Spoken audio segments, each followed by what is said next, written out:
Question बेटा, अ bulb contains 1 mole of hydrogen. कह रहा है एक बल्ब है और उस बल्ब में n इज इक्वल टू 1 मोल किसका लिया गया है बेटे?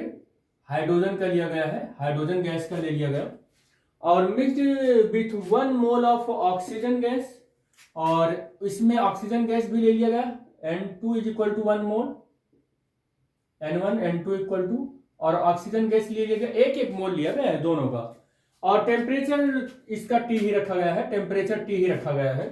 तो the ratio of RMS value the velocity of the hydrogen molecule to that of oxygen molecules. तो कह रहा है कि हमें वेलोसिटी बताना है, और किसका वेलोसिटी बताना है? RMS वेलोसिटी बताना है।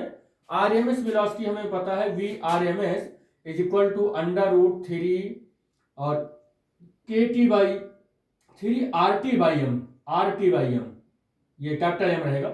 यहां पर बेटे मोल की बात कर ली है तो मोल की बात में R आ जाता है। तो अगर मैं VRMS हाइड्रोजन गैस के लिए लिखूंगा तो ये कितना हो जाएगा 3R और T, और हाइड्रोजन गैस का हो जाएगा ये 2, हाइड्रोजन गैस का एटॉमिक नंबर 1 और एटॉमिक वेट भी 1 होता है, और उसका H2 है तो H2 के लिए 2 हो जाएगा उसका मोलर मास।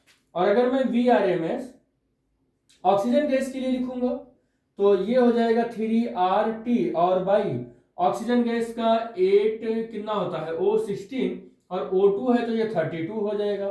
बेटे दोनों इक्वेशन को डिवाइड कर लो। हाँ, एक बात और बता दूंगा आपको, दोनों गैस इस कंटेनर में भरा गया है तो उसकी RMS वेलोसिटी पूछ रहा है ये, और RMS वेलोसिटी पूछ रहा है, और नंबर ऑफ मोल की वैल्यू यहाँ पर हम नहीं रख रहे हैं क्योंकि इस फार्मूले में कहीं नंबर ऑफ मोल का कोई रोल नहीं है तो उसको नहीं रख रहे हैं।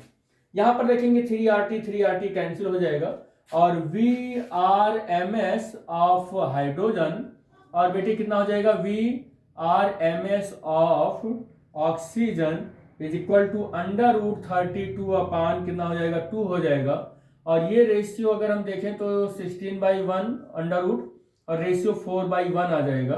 तो आपका जो यहाँ पर हाइड्रोजन और ऑक्सीजन का जो रेशियो है, hydrogen molecule to that the oxygen molecule, the ratio of the VRMS value of the velocity of hydrogen molecule to that of the, हाँ इतना, तो ये 4:1, ऑप्शन नंबर सी हमारा जो होगा वो करेक्ट हो जाएगा। इस क्वेश्चन का करेक्ट ऑप्शन यही है।